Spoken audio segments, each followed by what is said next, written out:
Welcome back to Grassroots Footy, brought to us by West End. Very special guest, James Thomas, joins us, of course, as coach of the South Australian Amateur Footy State team. We've got a big game Saturday up against Country. James, thanks for your time. Thanks, Phil. Thanks for having me. All right, we don't know a lot about it. We know the game's at Amy Stadium, 5:15. We know it's the team that was selected last year from the Team of the Year, but we'll assume that some of those blokes aren't available. How have you gone about reselecting the team? Well, what we do, Phil, is we get the Team of the Year, and the guys that leave the competition and go play elsewhere in country football become ineligible. So then we fill it with, we have a list of guys that have represented the amateur league for a long time. We try and reward them. And also, as the under 23 state side this year, we've got a carnival. We've blooded a few of those guys this year as well. So it's about nine guys that are under 23s that we've brought into the side in building a bit of a team spirit for the carnival. Couldn't get Macca a game in there? I mean, he's been around amateur league a while. There's always one spot for Macca. Well, I'm under 23 stone, so that might be all right. I might just get in. It's scrape in.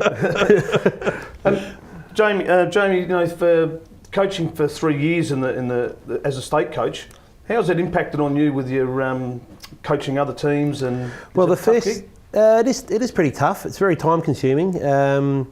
The first year I was coaching Div 1 Salisbury North, which, as you know, when you're coaching Div 1, it's very time consuming. And we were one of the better sides in the comp, so we were training 3 nights a week, Monday, Tuesday, Thursday. The state commitment is on a Wednesday night. We train a Wednesday night, and then I have a meeting with all the selectors after training, and they go around to watch games. So it's time consuming. Last year I didn't coach a local club. I just mainly focused on the state side. We had a big game over in Western Australia, and we had to win to give ourselves a chance to be the All-Australians. So dedicated a lot of time with the selectors to make sure we took a really good group over to Western Australia, which we did, and managed to get up by 2 points. So at the end of that game, we were actually leading the carnival. What it has been over the last 5 years is they play a tri-series. So the first year we played Victoria, second year we played Tasmania, third year we played Western Australia. Victoria give us a bit of a touch-up the first year when Bobby Cross was coaching. We beat Tasmania by 47 points my first year. My second year we beat Western Australia. So we had to rely on last year Tasmania beating Victoria, and then we would have been the All-Australians. Unfortunately, Victoria thumped Tasmania over there, so we ran second. This year they're having a national carnival, and it's going to be played here in Adelaide on June the 9th is our first, Thursday, June the 9th is our first couple games. We play, I think, Tasmania and Western Australia on that first day, and then we play Victoria on the Friday, and then they're having a finals series on the Sunday. So it does take a lot of time. It does have a big impact on my life, but I'm like you, I love footy, I love being around clubs, and let's give it my best shot. James, I remember talking to you last year about the team you had to select to play in WA. You were concerned about the space and the speed of the game that was required. Different setup coming into this game against Country? Yeah, totally different.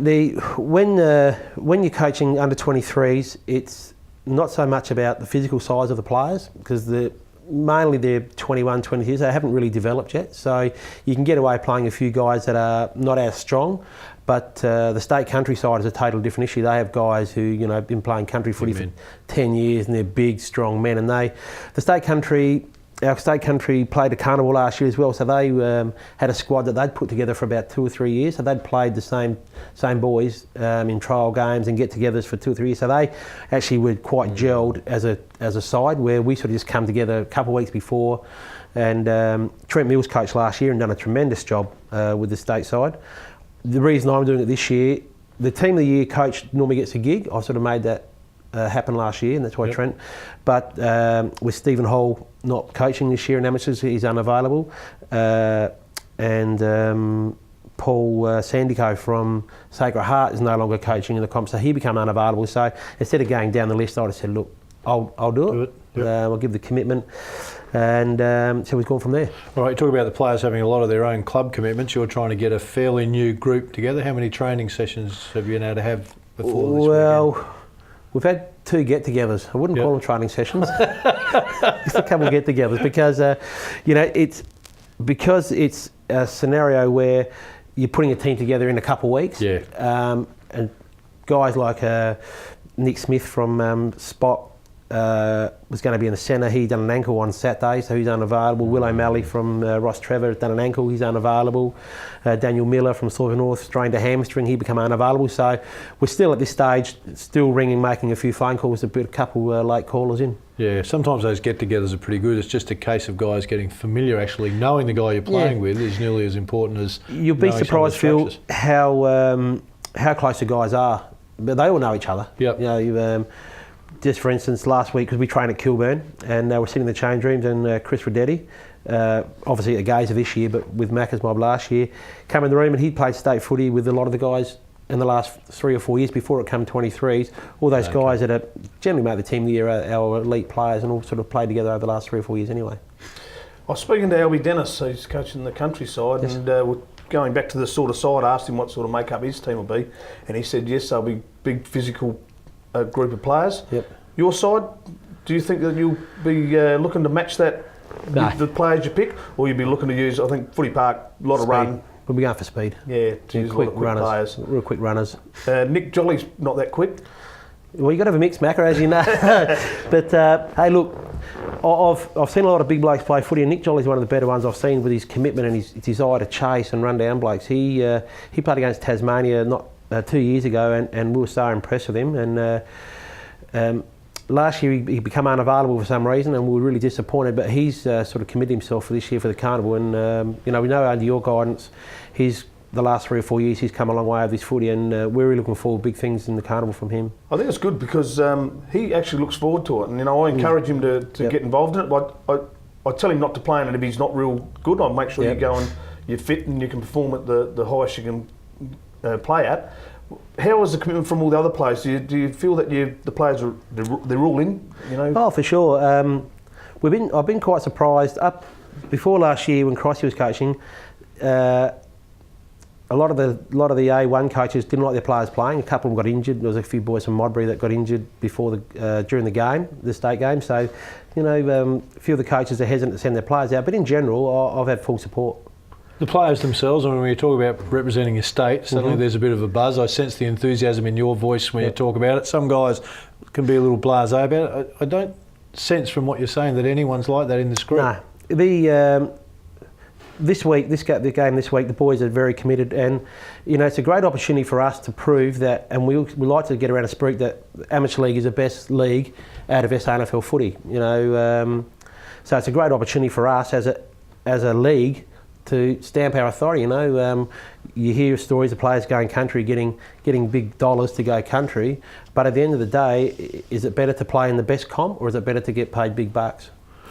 Well, some will argue against that. I think some blokes trying to put food on the table. They see it as a good option. Well, let's talk about you for a little bit. We talked about the state team. Of course, you're coaching Kilburn this year, Divi 4. You've mentioned you were Divi 1 before with Salisbury North. Correct. Had that year off. What made you go back to Divi 4? I played in 1980-81 for Kilburn. Yep. And also played state amateurs those 2 years. I was playing at Salisbury North as a junior and just was disillusioned with footy and not sure that I was even wanted to play. And then my eldest brother, Peter, who Div 1 medalist and a great player, he said, let's come to Kilburn and see what happens. And I played A grade for 2 years as a 17-year-old. And I went to Victoria with the state side and got best on ground, and St Kilda over there chased me. I wasn't interested. And then North Adelaide, we got back to Adelaide, and North Adelaide gave me a call and said, you know, we've heard you can play a bit, we want you to come out to the Roosters. And I've always been a Rooster supporter as a kid growing up. What a great opportunity. Unfortunately, I had long hair and homemade tattoos, and Noonan didn't like that idea. He sort of rang and invited me out there without actually seeing me, and when I got out there he just said, well, you get down that end with the reserves. And I said, well, I'll just go inside and get changed, and go. And then I got a phone call next day from Central saying, we heard you train at North, you can't play there, you're a Central player, you played your juniors in our area. So I ended up playing for Centrals that year. So Kilburn sort of gave me a bit of a start, bit of a kick start to footy. It's going to be a big job down at Kilburn because they really have, you know, come back a long way from where they were at a powerhouse football club. It's going to be a real building process. I was talking to you earlier on about the junior program, which used to be very good, then defunct. now to the point where you've got 3 teams up again. Correct. Yep. It's look, it is hard work. Kilburn's an old area. You know, there's not a lot of young families that have lived in the area. There is a lot of new houses being built in the area, and they're starting to get a lot of kids back into our area. So it's been a lot of hard work, and guys like Ricky Fox, he's still doing a super job. Michael Bennett's last year was president of the juniors, not doing this year, but him and his wife, they're just Kilburn people through and through and want to see the club succeed. So they put a lot of work, and you drive down Prospect Road and Main North Road, they've got signs out there, junior players wanted. So we're trying every little avenue that we can.